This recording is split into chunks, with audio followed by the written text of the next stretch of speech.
Halo sobatku semuanya, gimana kabarnya nih? Nah, ketemu lagi di channel saya ya. Nah, kali ini saya masih membahas tentang wirausaha rekayasa konversi energi, mengenai promosi produk peralatan konversi energi dan laporan kegiatan usaha produk peralatan konversi energi. Nah, seperti apa? Yuk kita simak. Promosi produk peralatan konversi energi. Promosi adalah kegiatan persuasif yang dilakukan untuk memperkenalkan produk kepada konsumen. Kegiatan promosi yang menarik akan mudah mempengaruhi konsumen untuk membeli produk yang ditawarkan. Promosi dapat dilakukan melalui berbagai media dan strategi harga, seperti memberikan diskon atau potongan harga. Strategi promosi sering digunakan sebagai salah satu cara untuk meningkatkan permintaan atau penjualan barang dan jasa yang ditawarkan, sehingga dapat meningkatkan laba yang diperoleh. Manfaat lain dari adanya kegiatan promosi berupa: 1. Mengetahui produk yang diinginkan para konsumen. 2. Mengetahui tingkat kebutuhan konsumen akan suatu produk. 3. Mengetahui cara pengenalan dan pencapaian produk hingga sampai ke konsumen. 4. Mengetahui harga yang sesuai dengan kondisi pasaran. 5. Mengetahui strategi promosi yang tepat kepada para konsumen. 6. Mengetahui kondisi persaingan pasar dan cara mengatasinya. 7. Menciptakan image sebuah produk dengan adanya kegiatan promosi. Produk alat-alat konversi energi yang telah dibuat merupakan kebutuhan masyarakat.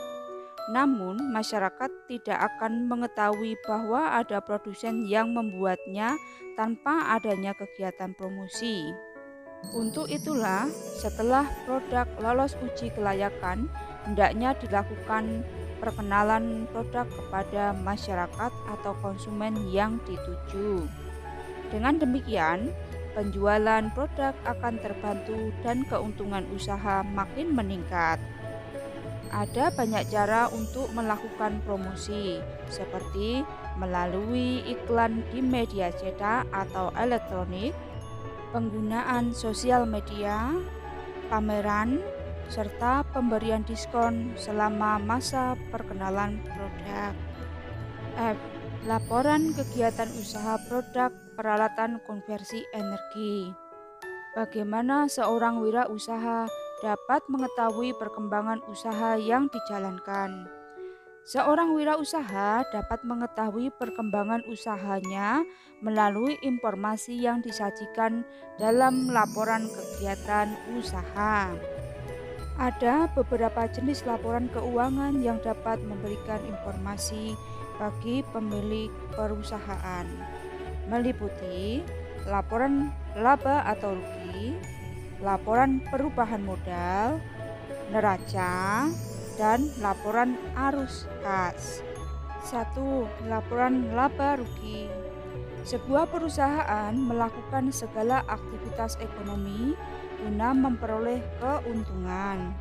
Besar kecilnya keuntungan yang diperoleh tersebut pada akhirnya akan digunakan untuk menunjang kelangsungan usaha.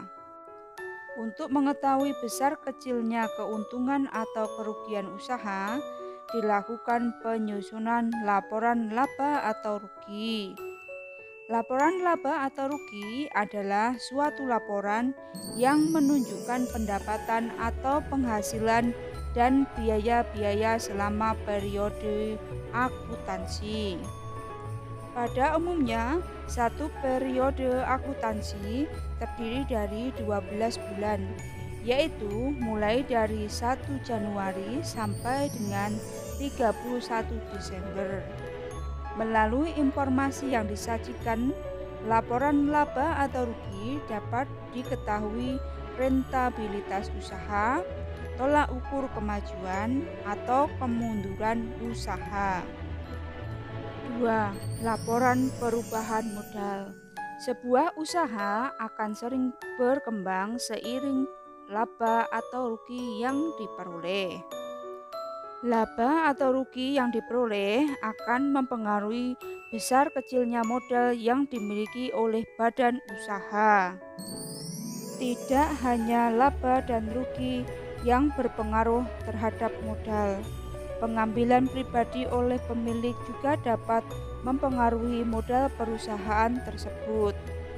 Untuk mengetahui besar kecilnya perubahan modal yang dimiliki oleh sebuah badan usaha, maka disusunlah laporan perubahan modal.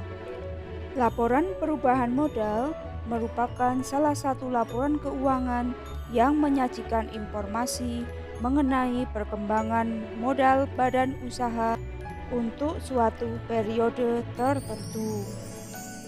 Perubahan modal dapat terjadi karena penambahan atau pengurangan yang berasal dari laba atau rugi usaha, setoran pemilik atau pengambilan pemilik untuk kepentingan pribadi.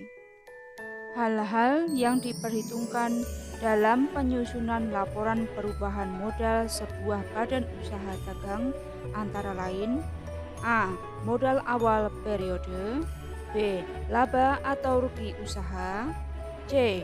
Pengambilan pribadi pemilik atau PRIP, D. Investasi tambahan dari pemilik, E. Modal akhir periode. 3. Neraca. Neraca adalah suatu laporan yang menggambarkan posisi keuangan suatu badan usaha pada kurun waktu tertentu. Posisi keuangan yang dimaksud adalah posisi harta, utang, dan modal badan usaha pada waktu tertentu. Penyusunan harta, utang, dan modal dalam neraca disusun sesuai tingkat likuiditasnya, sehingga dapat diketahui kredibilitas badan usaha, likuiditas maupun solvabilitasnya. 4. Laporan arus kas. Laporan arus kas adalah laporan yang menggambarkan aliran kas masuk dan keluar badan usaha selama satu periode. Laporan ini memberikan informasi mengenai kegiatan manajemen dalam mengelola kas selama satu periode. Laporan arus kas dalam badan usaha mencerminkan adanya beberapa aktivitas, yaitu aktivitas operasi, investasi, dan pendanaan. Laporan arus kas menyajikan informasi yang digunakan pemakai untuk mengetahui kegiatan manajemen seperti operasi, investasi, maupun pendanaan. Nah, itulah tadi materi mengenai wirausaha rekayasa konversi energi, mengenai promosi produk peralatan konversi energi, dan laporan kegiatan usaha produk peralatan konversi energi. Semoga bermanfaat buat kalian semuanya. Matur nuwun dan terima kasih.